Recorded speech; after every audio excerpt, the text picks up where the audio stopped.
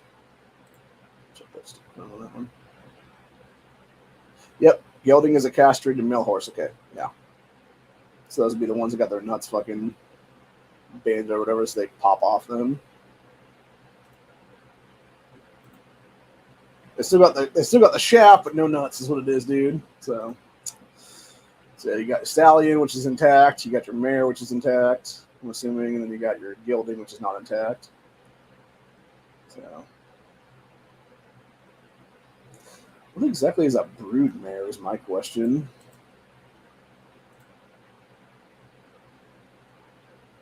Oh, okay. It's a mare kept for breeding specifically.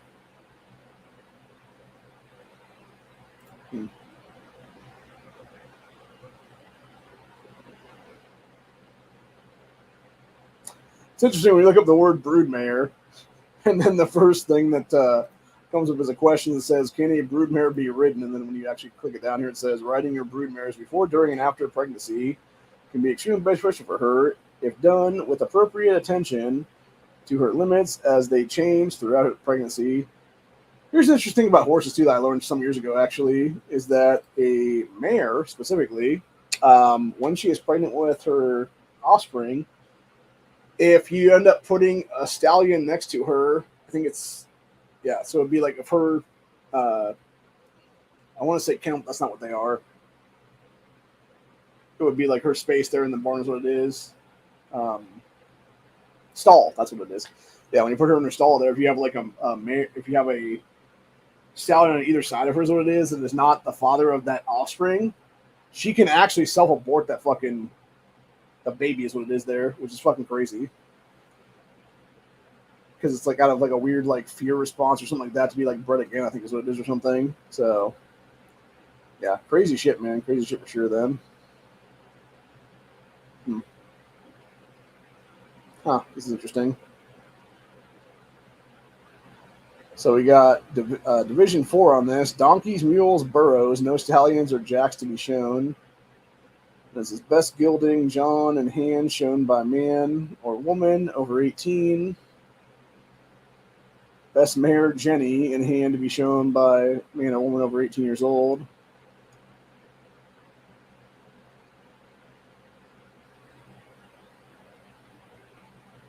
And then that's under 18s after that then. This is what I'm saying. I think this is the problem with a lot of these kids though, man, is like going back to the thing about the minority kids doing all the shit that it is here.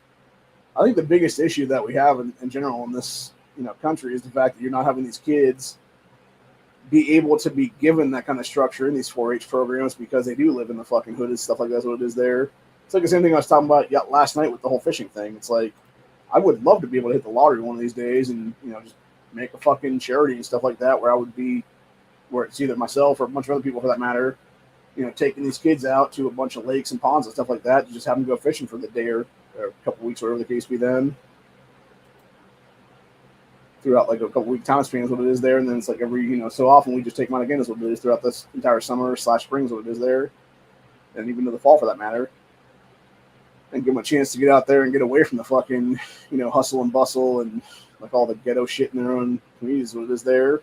And nothing else that makes for a better generation of kids growing up than is what it is, and we give them another way to get out of the fucking hood is what it is there, not then for that matter. So, but anyway.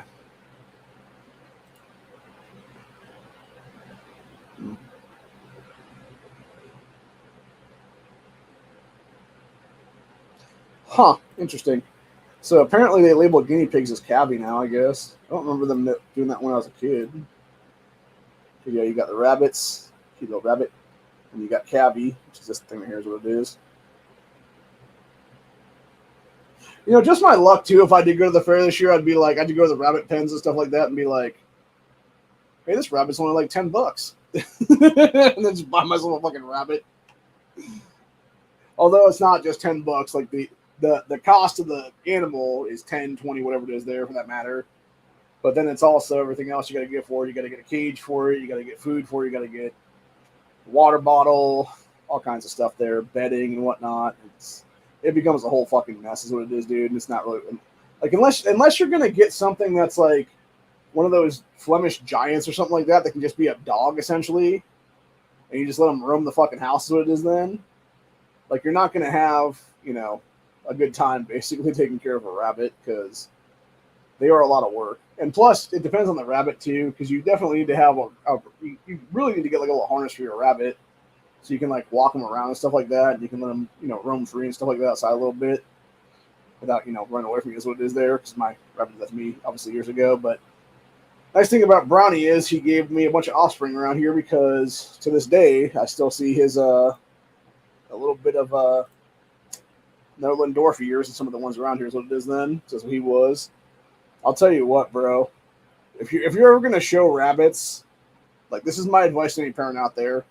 If you're ever gonna have a kid that wants to show rabbits at a fair, do not get a Nolandorf, because the ears are so small you cannot flip that rabbit, dude. They're also a finicky bitch, honestly. Like, Brownie was an asshole, dude. And it might be too that I was a little bit of an asshole as a kid and didn't really work with him the way I needed to, because he really did not trust me to do anything with him. Like, I tried to flip him over with his little ears and stuff like that. I could barely get him on that table flipped for like a second, before he would just like pop back over and try to run for it, basically. And that was when I was about 8 or 9 years old, give or take, and maybe 10 at most. And yeah, it was a fucking nightmare, dude, for that 4-H season. And that meanwhile, you had some of these other kids that had like some floppy-eared rabbits and stuff like that. They were able to just like flip in one shot. And they could just walk away from the table, and the rabbit would just be like on his back, like chilling. It's like, must be nice. So, but yeah, my sister had one we called Chubby, or she called Chubby, and it kind of looked like that one with the floppy ears in that picture there. That we're showing there for the interest thing. Here's what it is. And poor Chub, he was in a bigger cage out there in the garage, and the fucking neighbor's dickhead dogs got out one time, came over here and were fucking with him, and I think one of them popped the cage door on him, is what it was there. Like, they tried to like knock him out of the cage, whatever the case be. And sure enough, he tried to hop away for it, and they went prey drive immediately on his ass. And oh my god, dude, my sister was devastated. I think they ate him, is what it was. I don't remember them. I don't remember us ever really finding a body. I think we found like an ear or something, is what it was, to like bury that time. Or it might have just been like a couple pieces, honestly, to bury like his like lower half or something. I think they ate his upper half, is what it was then. Like, it was terrible, dude. My sister was devastated for weeks. So, and that's another thing too, by the way. Like, so many memories of this place now. I'm trying to think like how many animals we got buried out in this fucking yard right now. So let me think now. There's at least 2 cats buried out there that I know of, which would be obviously Boots and then Tagger. We have probably about 8 to 10 different hamsters that are buried out in that yard. We have Button, which was our border collie that was killed out front here when he got off. Mama had him on one of the pull leash things like that. He ended up yanking it right out of her hand and running, to chase cars, is what it was then. And then some fucking asshole, middle of the night, came out of nowhere, smacked him. Knew he hit something that obviously was not like a small animal. Like, knew it was either a dog or a human for that matter. Didn't even fucking stop, just kept fucking rolling for it. I hope that motherfucker's burning in hell right now for that shit, by the way. Just fuck that piece of shit. And then, yeah, we found out the next day. We're like, yeah, where's the dog at? And she's like, oh, he's, he went to go. I think she's somebody went to go to the vet or something like that for some reason. And yeah, she told us, like, after we got home that day, that, oh yeah, he actually died. So it's terrible shit, dude. He was a great dog. The problem was, again, I think it was bad of us to get a border collie, because those things really need to be, like, that's the one thing about some of those, like, herding dogs and stuff like that. They really 100% do need to be, set loose on a flock, basically, whether it be a flock of sheep, whether it be, like any kind of animal, really, just corral them and stuff like that's what it is there.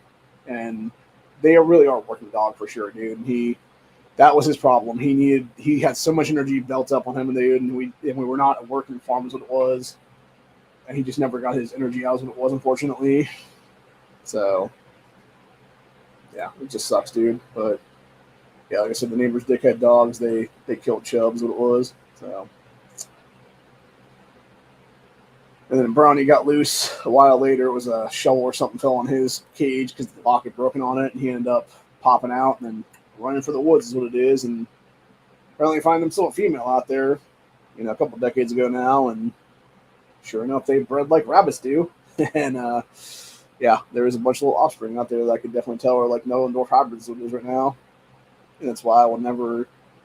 It's why I refuse to hunt the rabbits around here, because I know for a fact that the offspring of my rabbit, and whether that be 4 or 5 generations down the line now, or more than that, even possibly, I still don't want to take them down. Is what it is. Like, unless it was a situation where we were like legit grid down, and it was between me starving to death and me eating one of these things, like only then would I actually kill it and eat it then.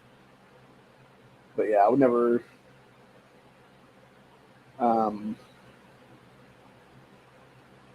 Never want to take it down though for that reason, obviously. But yeah, it is what it is, man. So anyway, let's go ahead and check out the complete Junior Fair book. Here's what it is for the 2024 Stark County Fair. 175th anniversary.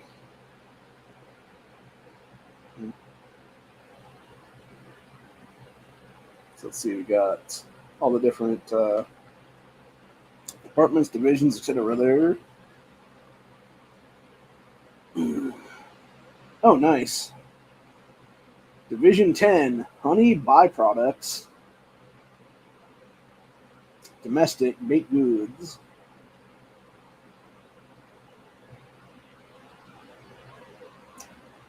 See, right here. That's what I'm talking about, dude. This is 100% illegal, by the way, people, what you're doing here, because this breaks state preemption of fucking putting up gun-free zones, you douchebags. So,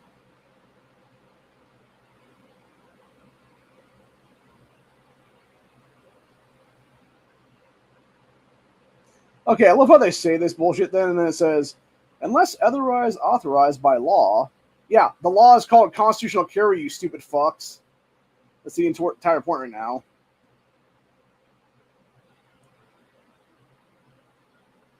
So yeah, this whole fucking notice is fucking unconstitutional, dude. It completely breaks section 9.68 of the revised code for state preemption. It also breaks constitutional carry laws, what it is. I'm not sure what the actual numbers are that the revised code currently is what it is.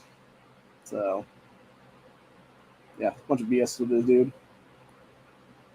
And this is exactly why every single one of these fuckers for the Agricultural Society right here, whether it be William J. Locker, whether it be Danny Schmucker, whether it be Cynthia Vickers, whether it be Crystal Bean, etc., need to be sued by name at this point, dude.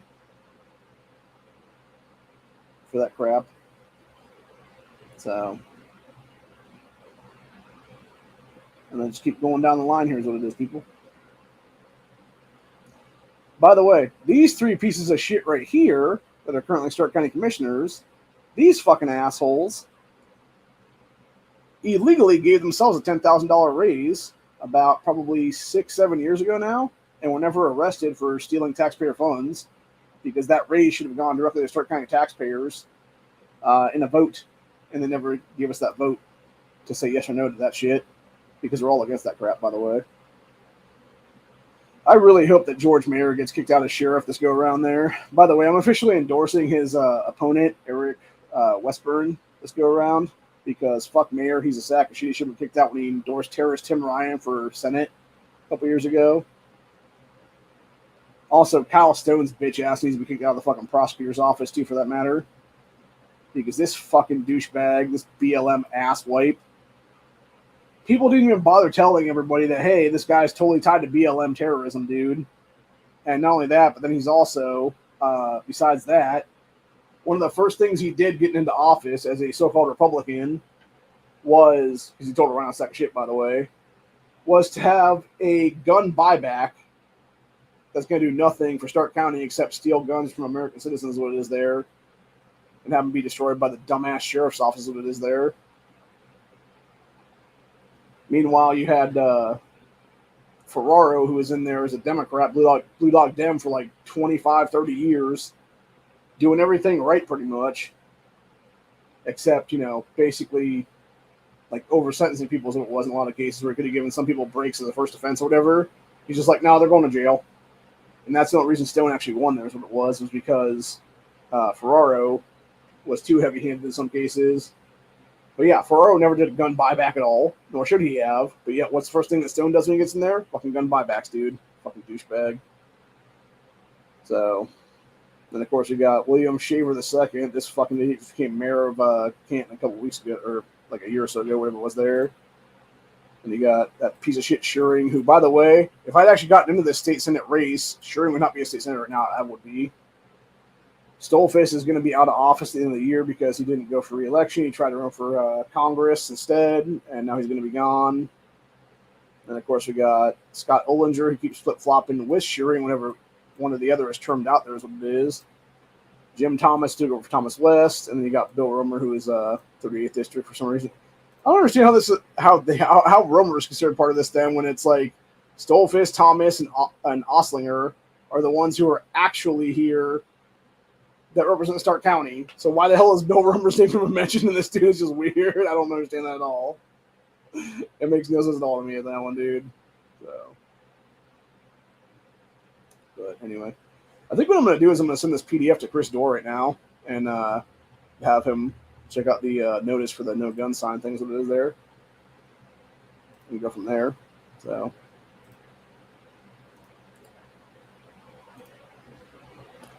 because that shit is completely unconstitutional, by the way, to deny me my right to keep bear arms in this country. Especially when this fucking thing is in the ghetto shithole of Canton that literally all around it, you're probably going to get shot, dude, if you're there long enough. So yeah, why the fuck would you try this army, you asswipes? Fucking BS is what that is, dude.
But yeah, I think what I'm going to do actually is come tomorrow or so, maybe Tuesday.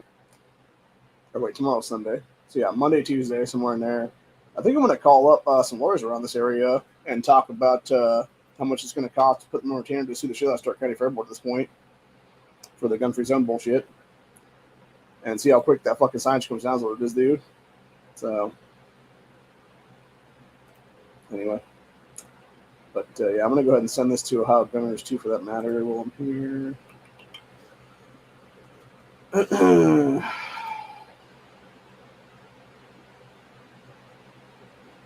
See if Mr. Dorr would like to be part of this lawsuit potentially.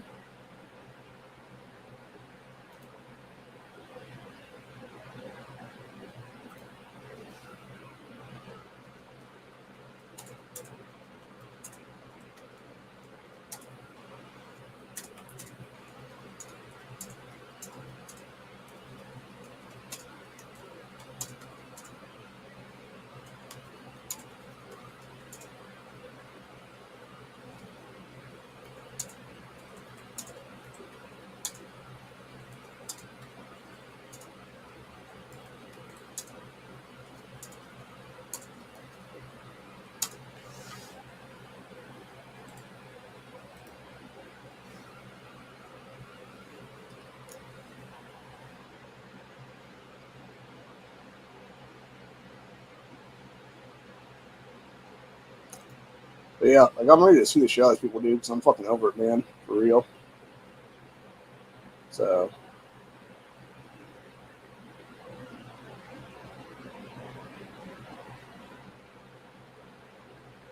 I am done, buddy. I am done 100% right now.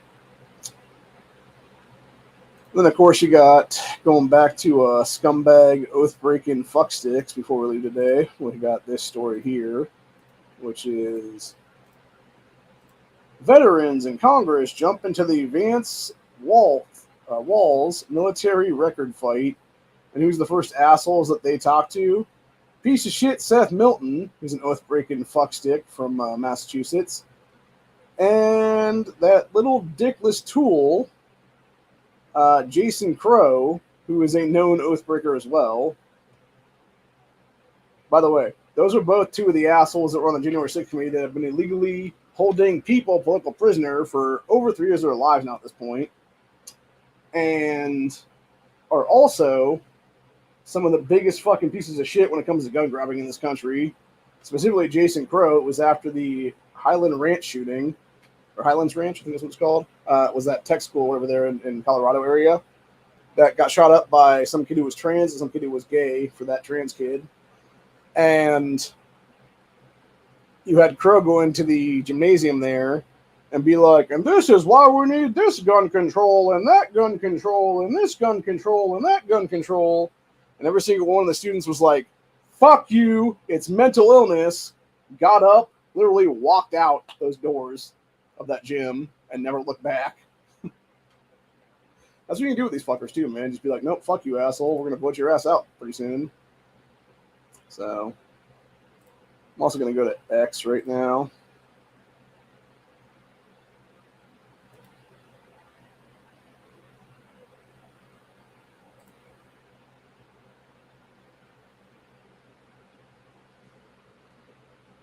And do up the thing. Here's what it is.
If I'm not mistaken, actually, I want to say that it's not just the fair every year that pulls this shit here at Stark County. It's the fairgrounds itself also pulls that crap with the gun-free zone shit, which is unconstitutional to begin with because several reasons.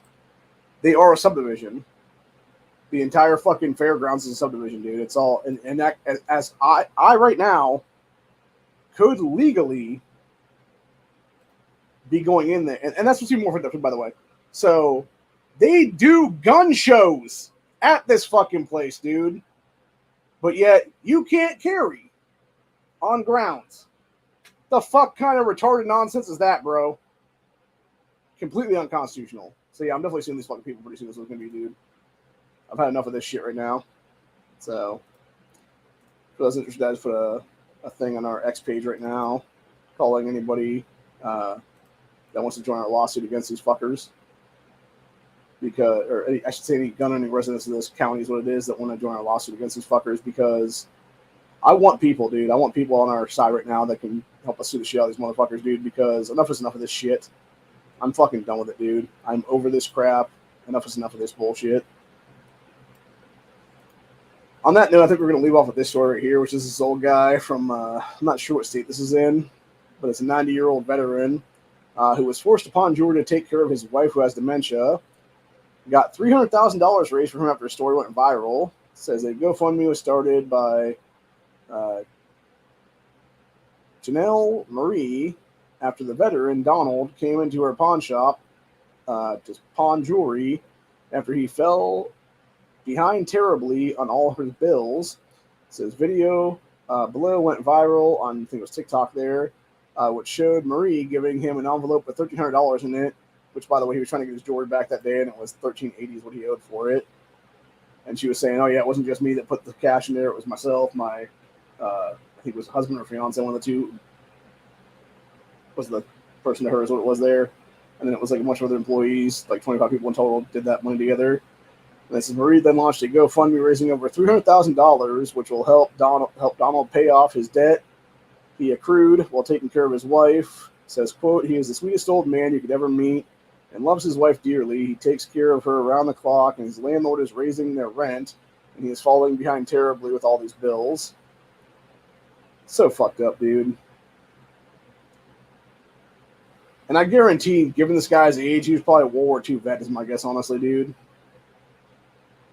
Would be probably about right. If it wasn't World War II, then it was Vietnam, one of the two.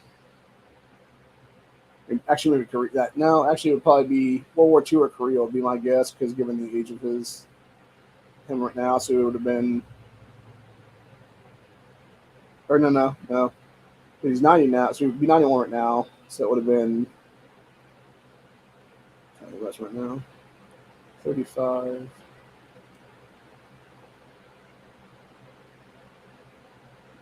Okay, so it could have. It probably was Korea. It was kind of think it probably was Korea because he would have only been about 9 or 10 for World War II. So yeah, he'd be over 100 if he was World War II vet. But no, it would have been either Korea or it would have been like the upper end of Vietnam, because he would have been like in his 20s or so, give or take, then probably for Nam. So like mid 20s, I'm guessing, honestly. Like probably right at the cutoff, honestly, if it was Vietnam. But yeah, I'm guessing more Korea probably.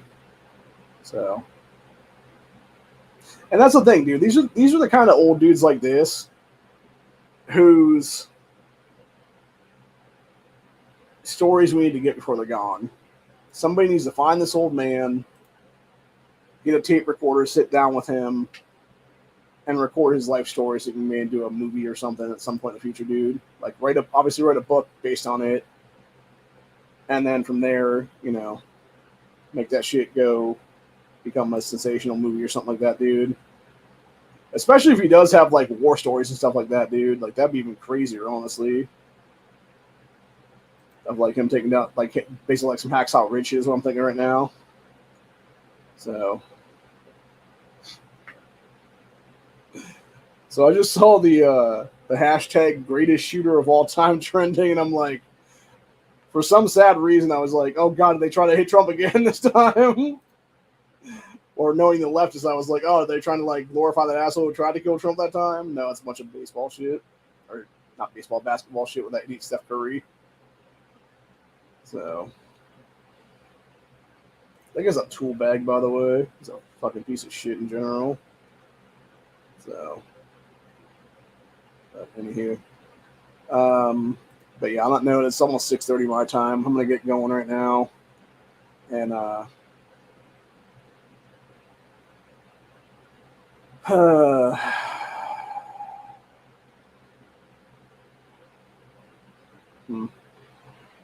So we got 2 hours ago, Trump's campaign internal communications have been reportedly hacked. This person here said, I assume the emails are leaked to WikiLeaks and published for all to see. Meg will be fine with that, right? And it was Trump advance will win, Politico. Yeah. Fucking ridiculous that is, dude. So, anyway.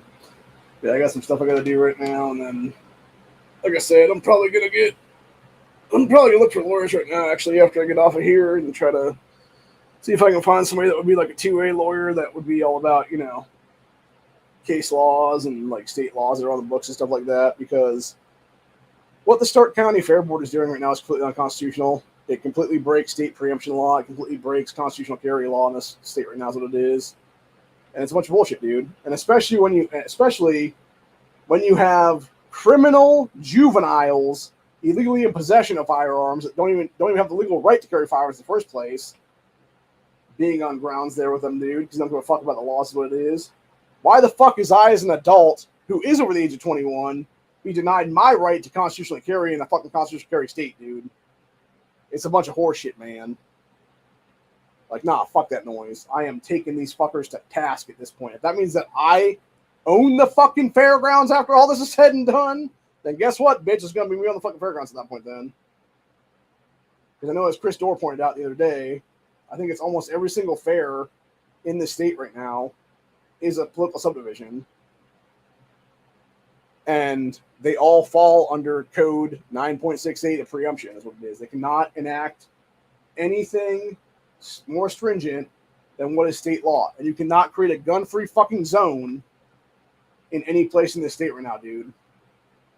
Now, granted, there might be one or two fairs that are privately owned places or whatever the case be, like the grounds that you privately owned or whatever the case be. As far as I'm aware, Stark County Fairgrounds is not that thing, though, dude.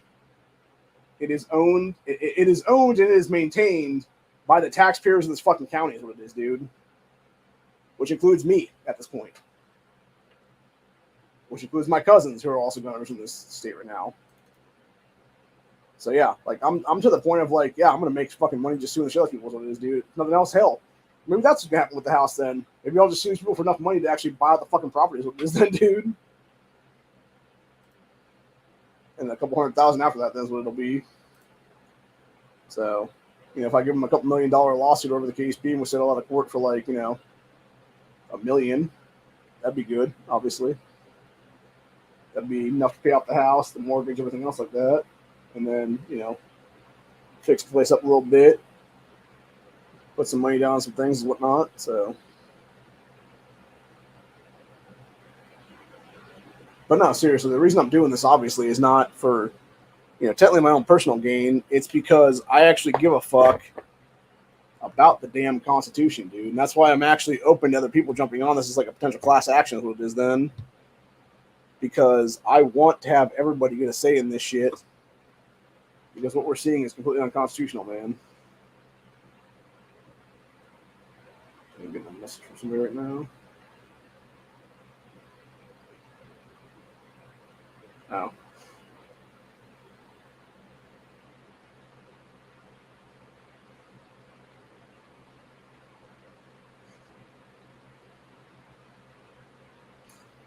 I sent her a thing earlier. We were talking about me having a phone again, and I was like, yeah, me too. And I sent a little gift to her, and she sent me back a cat pawing at the fucking screen. Little kitty. So, it's crazy like that. But anyway. Now I kind of want a kitten again.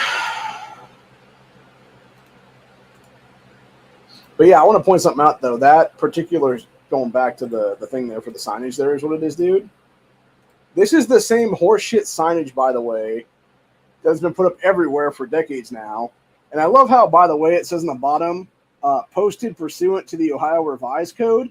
Yeah, and guess what, dipshits? The fucking Revised Code changed 2 years ago when we got constitutional carry. So that fucking signage is completely unconstitutional and illegal. Because I can legally carry wherever the fuck I want to carry at this point, asshole. Obviously, except being a church and stuff like that is what it is. Because, again, the fuck knuckle rhinos in the goddamn state house were not actually worthwhile doing their job properly. And instead, they're like, oh, no, we're just going to water this down just a little bit is what it is there and put that stuff out of there is what it is. It's like, no, fuck you, dude. Like, houses of worship are exactly where I need to be carrying at. If some fucking nutter piece of shit Islamic terrorist walks in there with a fucking full auto AK or something like that, I need to be able to carry my fucking handgun in there and be able to fucking return fire at this piece of shit then. So, that's the entire point, bro. It shouldn't have to come to that because these fucking terrorists shouldn't even be in our damn country, honestly, to begin with. But that's the entire point, though, is like, because the fact they are, we should be able to have just as many rights as these fucking pieces of shit, dude, is what it is. It's a bunch of BS is what it is, dude, for real. So, anyway. Yeah, and then of course going back to illegals and shit like that, you got this fucking piece of shit Kamala Harris right here. Promises amnesty for millions of illegal aliens nationwide, nationwide mail-in voting. Well, you're gonna cheat, Kamala. Go fuck yourself, bitch. In the story. So, but yeah, needless to say, I'm gonna sue the shit out of or at least try to sue the shit out of the Stark County Junior Fair Board at this point. I'm gonna put there if we can do it correctly. If I can get a lawyer on the books right now, dude, I want to start a lawsuit that's basically like sort of several lawsuits in one, where we are directly adding these people's names that are like the head of the fucking fair board, so it is there and stuff like that, that are actually in the actual junior fair board and stuff like that. We will add in those people's names as I'm trying to think, is it plaintiff or defendant at that point? I'm not sure exactly how the thing is, whatever.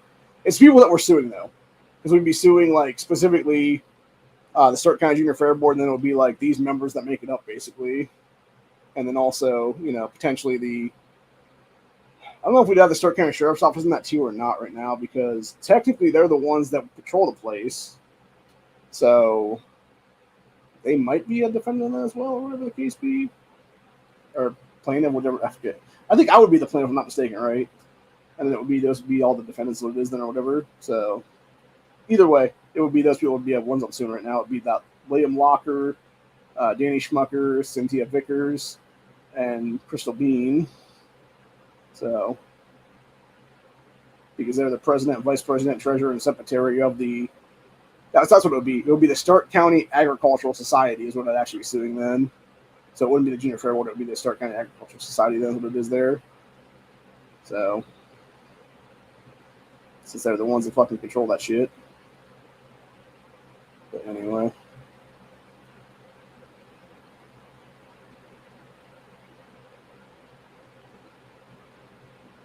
And then it would probably also come to think of it, I'm sure that fucking Stark County commissioners are probably involved in this shit too. So I'm probably gonna sue Bill Smith, Richard Regula, and Janet Work Reed too, for that matter, in this mix.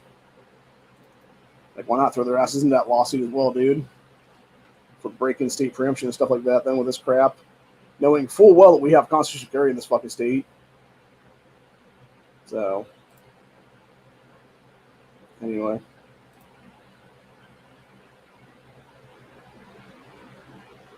But yeah, that's where I'm gonna be at for the day, though. I will be back later tonight for